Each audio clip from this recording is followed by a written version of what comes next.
6వ అధ్యాయము 8-9 వచనం చదువుతాను. నేను అబ్రహాము, ఇస్సాకు, యాకోబులకు ఇచ్చేదనని చెయ్యి ఎత్తి ప్రమాణము చేసిన దేశములోనికి మిమ్మల్ని రప్పించి దాన్ని మీకు స్వాస్థ్యముగా ఇచ్చేదను. ఈరోజు ప్రసంగ అంశం ఏంటంటే బ్రోకెన్ స్పిరిట్, విరిగిన యొక్క ఆత్మ. ఈజీగా చెప్పాలి అంటే నలిగిన హృదయము అనే అర్థం. ఇక్కడ మోషేని దేవుడు ఎన్నుకుంటాడు ఇశ్రాయేలు ప్రజలను విడిపించడానికి. వారిని అంటాడు దేవుడు, నువ్వు వెళ్ళి ఇశ్రాయేలు ప్రజలకు నా గురించి చెప్పు. వారికున్న మనోవేదనను బట్టి వారు ఏంటంట, మోషే మాట వినలేదంట.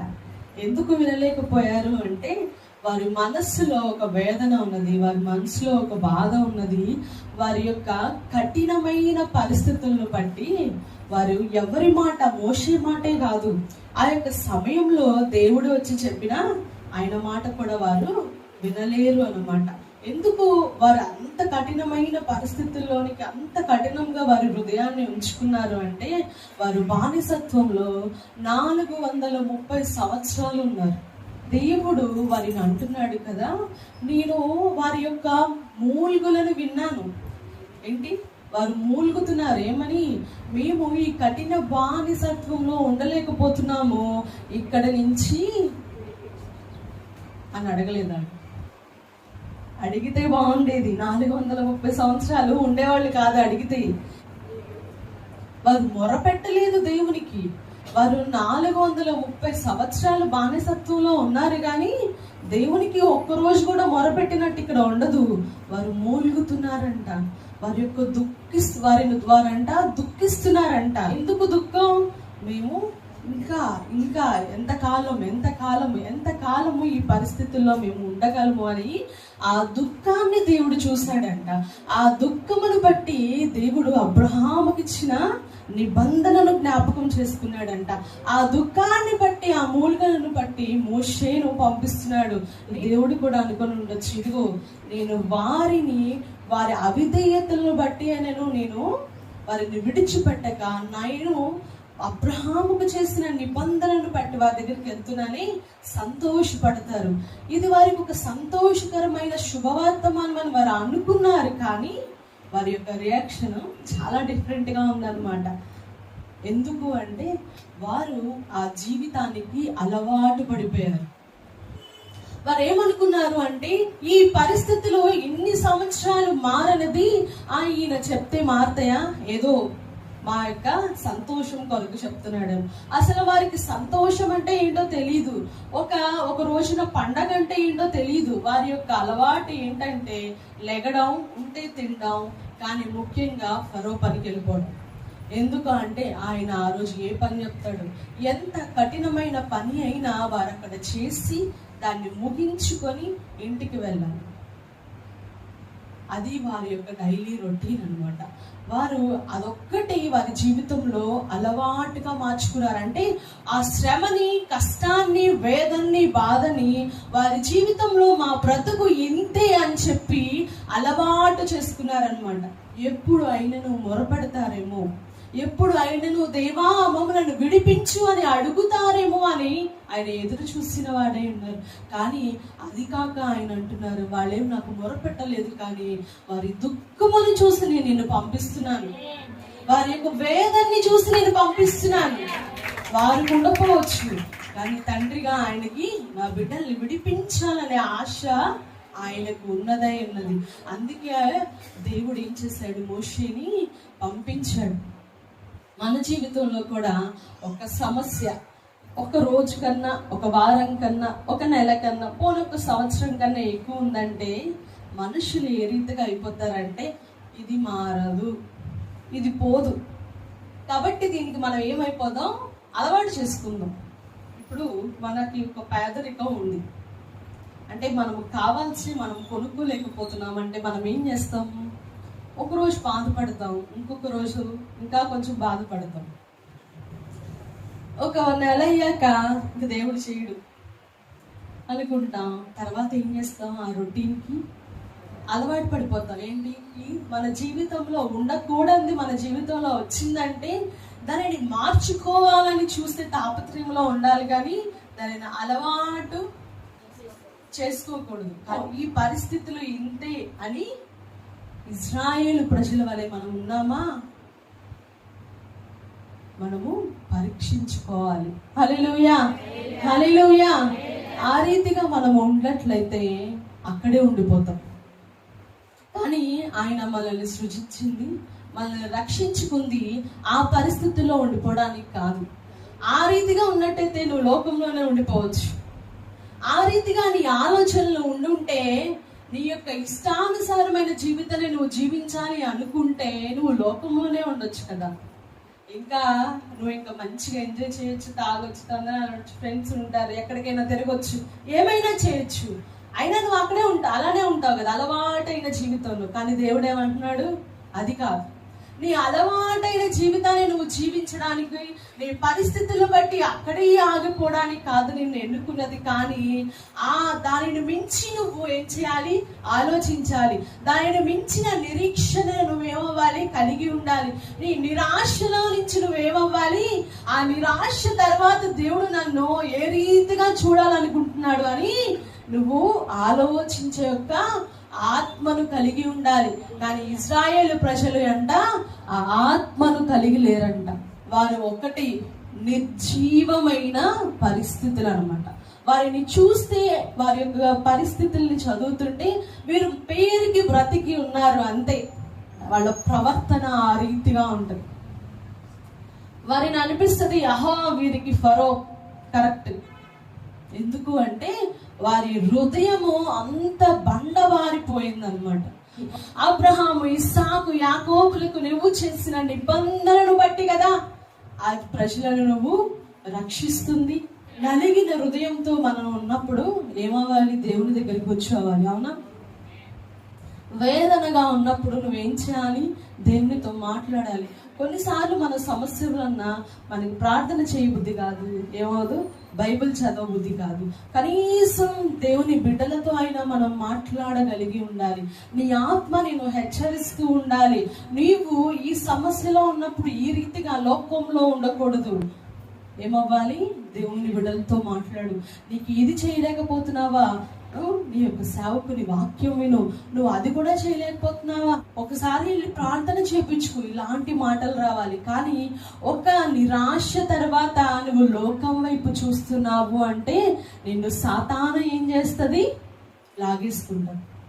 నువ్వు నీ యొక్క నిరాశను బట్టి నువ్వు లోకంలోకి వెళ్ళిపోతే అది నిన్ను వదలదు, నిన్ను పూర్తిగా స్వాధీనం చేసుకుంటది. నీ ఆశీర్వాదాలని పూర్తిగా దాన్ని సొంతం చేసుకుంటది.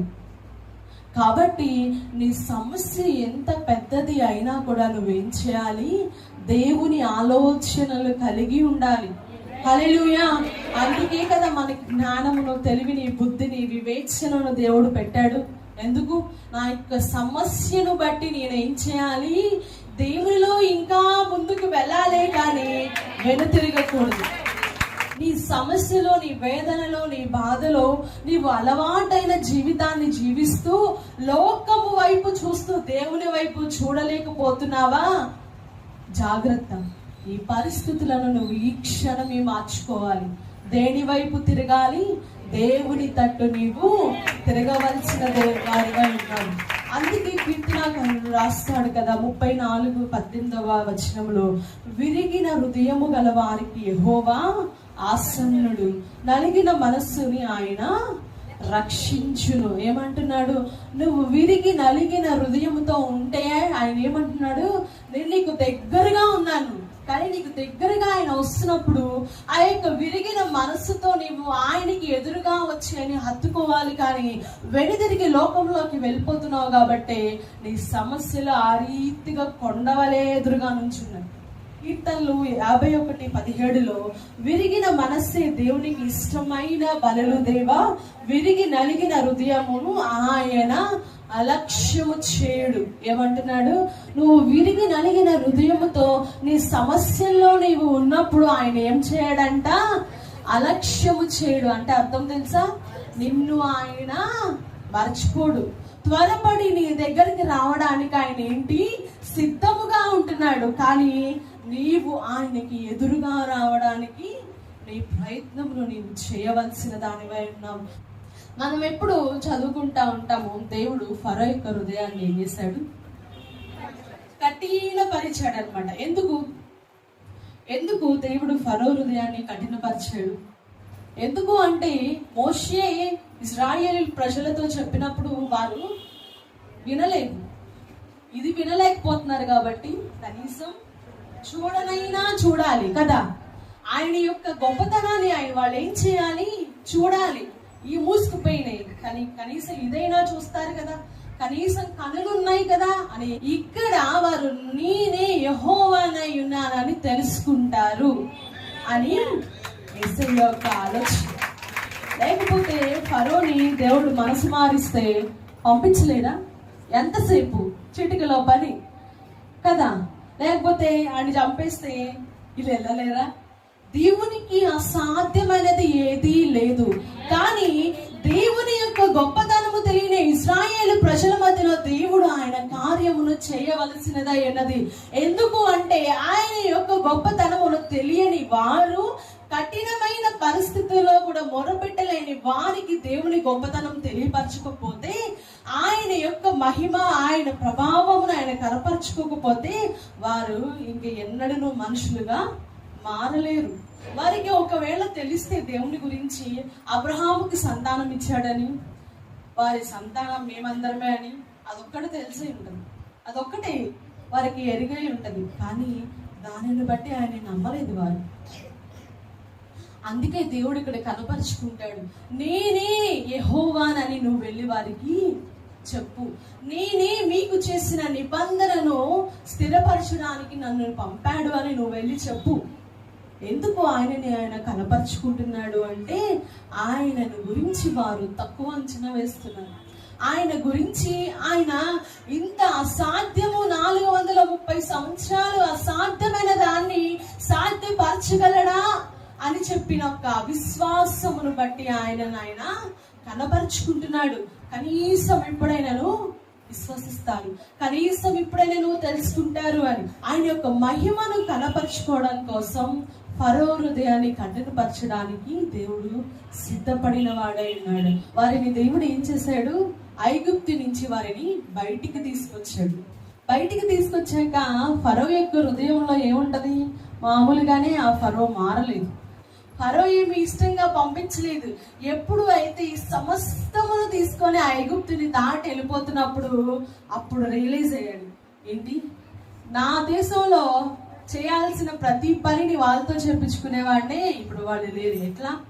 అసలు అంత జన సమూహాన్ని, అంత ఆస్తిని సంపాదించుకున్న వారిని నేను ఏ రీతిగా వదలగలను అని చెప్పి వెనకాలే తరుముతూ వస్తున్నాడు అనమాట. ఫరో సైన్యాన్ని చూశారు ఇశ్రాయేలీయులు. ఏమంటున్నారు? ఐగుప్తులో సమాధులు లేవన్నా మమ్మల్ని తీసుకొని వచ్చావు నువ్వు? ఎన్ని రోజులైంది, ఎన్ని సంవత్సరాలైంది వాళ్ళు ప్రయాణం చేసి ఈ మాట అనడానికి? అక్కడ సమాధులు లేవని అరణ్యంలోకి తీసుకొచ్చావా? వాళ్ళు వస్తున్నారు, తీసుకెళ్ళిపోయి ఇదివరకటి కన్నా కఠిన బానిసత్వం అయినా ఇస్తారు, లేకపోతే చంపరైనా చంపేస్తారు. ఎదురై ఉంది ఎర్ర సముద్రం, వెనకాల ఎవరున్నారు?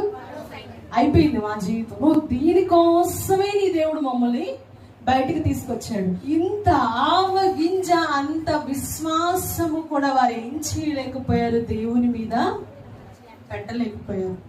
నీవు ఇక్కడ నుంచి మమ్మల్ని ఏ రీతిగానో ముందుకు నడిపించలేదు కాబట్టి మేము అయిపోయాం. మా పరిస్థితి ఏమైపోయింది? అయిపోయింది. ఇక ఇంకేం లేదు. కనీసం బానిసత్వమైనా ఉండేది ఇదివరకు, ఇప్పుడు అది కూడా లేదు. ఇక్కడే మేము మరణించబోతున్నాం. ఎలా అయిపోయారు? ఒక బండ రాళ్ళ వల్ల అయిపోయారు అనమాట. కానీ దేవుని మాటను కూడా వినలేని స్థితిలో వారు ఉన్నారు అంటే వారు ఎంత దారుణమైన పరిస్థితిలో ఉన్నారు. దేవుని యొక్క ఆలోచన ఏంటి? ఇశ్రాయేలు ప్రజలందరినీ ఏం చేయాలి? కానానికి చేర్చాలి. అందరూ ఇక్కడ ఎంతమంది ఉన్నారో అంతమంది ఏమవ్వాలి? వాగ్దాన దేశానికి చేరాలి. అది దేవుని ఆశ, అది దేవుని నిబంధన, అది దేవుని వాగ్దానము, ఆయన కోరిక అయినది. ఎన్ని రోజుల్లోకి వెళ్ళాలి వాగ్దాన దేశానికి? 40 రోజుల్లో చేరాలి. కానీ ఈ ఇశ్రాయేలు ప్రజలు ఎన్ని రోజుల్లో వెళ్ళారు? 40 సంవత్సరాలు. వారి జీవితంలో ఆ విశ్వాసమును పట్టే కదా 40 సంవత్సరాలు వెళ్ళారు. ఆయన ప్రేమను పట్టి వారిని ఆయన భరిస్తూ వచ్చాడు. ఆవగించంత విశ్వాసము కూడా లేని ఇశ్రాయేలు ప్రజలని దేవుడు నడిపిస్తూ ఉన్నాడు. ఇకనైనా తెలుసుకుంటారు, ఇకనైనా మారుతారు, ఈ మార్పుతోనే అందరూ కానాలు చేరతారు అని చెప్పి దేవుడు విశ్వసించిన వాడై ఉన్నాడు. వీరు ఐగుప్తిలో ఉన్న ఇశ్రాయేలు ప్రజలు, అంటే ఐగుప్తి ప్రజలు వేరు, ఇశ్రాయేలు ప్రజలు వేరు. ఐగుప్తిలో వీరు నివాసము చేశారు. అయితే వీరు చేసినది ఏంటంటే ఐగుప్తి ప్రజల యొక్క విగ్రహములను వీరు ఏం చేస్తున్నారు? ఆరాధిస్తున్నారు అనమాట. మనకు ఒక సామెత ఉంటుంది, 6 నెలల సావాసం చేస్తే ఏమవుతారు? వీళ్ళు వాళ్ళు అవుతారు. కానీ వీళ్ళు ఏమయ్యారు? వాళ్ళు అయ్యారు. వీళ్ళు అవడానికి లేదు. చదవండి కింద. అయితే వారు నా మాట విననొల్లక నా మీద తిరుగుబాటు చేసి తమకిష్టమైన హేకృత్యములు చేయుట మానలేదు. అన్య జనాంగము ఉన్నారు కాబట్టి వారి మధ్యలో నా బిడ్డల్ని శిక్షించడం అనేది సరి అయినది కాదు. కాబట్టి నా మహిమను చూపిస్తున్నాను. ఆయన నామ ఘనత కొరకు ఐగుప్తు నుంచి ఇశ్రాయేలు ప్రజలను బయటికి తెప్పించిన గొప్ప దేవుడై ఉన్నాడు. 430 సంవత్సరాలు బానిసత్వంలో ఉన్న వీరు 40 సంవత్సరాలు ప్రయాణించి కానాను దేశానికి ఎంతమంది వెళ్ళారు? ఐగుప్తి దేశం నుంచి వచ్చిన ఇశ్రాయేలు ఇద్దరు, కాలేబు. ఇద్దరు కాదు, ఒక్కళ్ళు ఉన్న ఆయన కానాను దేశానికి చేర్చడానికి ఆయన ఇష్టపడుతున్నాడు. ఎందుకు అంటే God doesn't want quantity, he want quality. ఏంటి? క్వాంటిటీ. జనాలు ఎంత పాపంలో ఉన్నాడో అందరినీ రాజ్యానికి చేర్చడానికి ఆయన ఇష్టపడ్డు. పవిత్రమైన పరిశుద్ధమైన జీవితం జీవించిన ఒక్కళ్ళైనా దేవుని రాజ్యం చేరాలనేది ఆయన ఆలోచన. ఒక రైతు మంచిగా ఒక పెద్ద పొలాన్ని వేసాడు, అన్నీ బాగా పండివి. ఇంకొక రైతు చిన్న పొలాన్ని వేసాడు, అవి బాగా పండివి. పెద్ద రైతు పొలం ఏమో మొత్తం పుచ్చిపోయింది. ఈ చిన్న రైతు వేసిన పొలం మంచిగా శ్రేష్టంగా ఉంది. ఆ పెద్ద రైతు బండి మీద అన్ని వేసుకొని వెళ్ళాడు అమ్మడానికి. ఈ చిన్న రైతు కూడా అన్ని వేసుకొని వెళ్ళాడు. ఎవరి దగ్గర కొంటారు? ఎందుకు? పెద్ద రైతు దగ్గర కొనొచ్చుగా. దేవుడే అవసరాల దేవుడు. పేరు బాగుంది కదా, అవసరాల దేవుడు. అవసరాల దేవుడి. అందరూ అలానే వచ్చినామే కదా దేవుళ్ళకి. నాకు ఆరోగ్యం బాగాలేనప్పుడు నాకు దేవుడి గురించి చెప్పాను. నేను అందుకే దేవుళ్ళకి వచ్చాను. నేను స్వస్థపరచబడ్డాను. చెప్పండి అందరూ, అవును కాదా? ఒప్పుకోండి, నిజం ఒప్పుకోవాలి. మనమే నీకు సమస్య ఉంటే తీర్చేయాలి, నీకు రోగం ఉంటే అది స్వస్థపరచబడాలి, ఆశీర్వదింపబడాలి. వీటికే దేవుడు అనేవాళ్ళు చేయిపోయి కత్తండి. నాకు అసలు పిల్లలే లేరండి, దేవుళ్ళలోకి వచ్చాక పిల్లలు పుట్టారు. అసలు పేదరికం అంటే తినడానికి కూడా లేదు దేవుళ్ళలోకి వచ్చాక నాకు. కాబట్టి ఒకటే మనం ఈ రోజున తెలుసుకోవాల్సింది, ఇశ్రాయేలు ప్రజల వల్ల ఐగుప్తుని పట్టుకొని దేవునిలోనికి మనం రాకూడదు. కానీ దాన్ని విడిచిపెట్టుకొని ఎప్పుడైతే నీవు దేవుల్లో ఉంటావో వాగ్దాన దేశానికి ఆయన నిన్ను వారసులుగా చేసే గొప్ప దేవుడైనాడు. కళ్ళు మూసుకొని ప్రార్థన చేస్తుంది. ప్రేమ కలిగిన దైవానికి స్తోత్రాలు, పరిశుద్ధుడానికి వందనాలు. యేసయ్యా, నీ వాక్యముతో మాతో మీరు మాట్లాడి తృప్తిపరిచిన గొప్ప దేవుడు దేవానికి వందనాలు. దేవా, ఇశ్రాయేలు ప్రజలను నడిపించడానికి చేసిన కార్యములు గొప్పలు అనేకములు. దేవా, ఎంత వారు నీ మాట విననొల్లని పరిస్థితుల్లో ఉండను చంటి బిడ్డల వల్లే వారిని నువ్వు నడిపిస్తూ వచ్చావు. యేసయ్యా, కానీ దేవా, వారి మధ్యలోనే నశించిపోయి వారి మధ్యలోనే నేను విడిచిపెట్టాను, వారి మధ్యలోనే నిన్ను వేదన పెట్టారు, వారి మధ్యలోనే వారి జీవితాలను నీవు చేర్చుకోలేక దేవ నశించిపోయారు. కానీ వారి వల్లే కాక నీ వాగ్దాన దేశానికి దేవ వారసులుగా ఉంటాం. ప్రతిదీ సమస్తమును దేవ వెంటవలే దేవ ఎంచుకొని విడిచిపెట్టి నీచులమైన మమ్మల్ని పరిశుద్ధులుగా చేర్చిన నీతో పరిశుద్ధముగా మా జీవితంలో దేవ పవిత్రపరచుకొని వాగ్దాన దేశము కొరకు కనిపెట్టుకునే కృపను మీరు మాకు దయచేయండి. వాక్యం వెలువెళ్తున్న మేము దేవా ఇంకా ఏదైనా మాలో ఉంటే, ఇంకా ఏ ఐగుప్తి అలవాటైనా మాలో ఉంటే విడిచిపెట్టుకొని నీలో సమస్తమును దేవ సమర్పించుకునే కృపను మీరు మాకు దయచేయండి. వాక్యంతో మీరు మాతో మాట్లాడి తృప్తిపరిచారు. ఆరాధన మీరే ముగింపు వరకు కనుక జరిగించమని యేసు నామములో అడిగి వేడుకుంటున్నాము తండ్రి.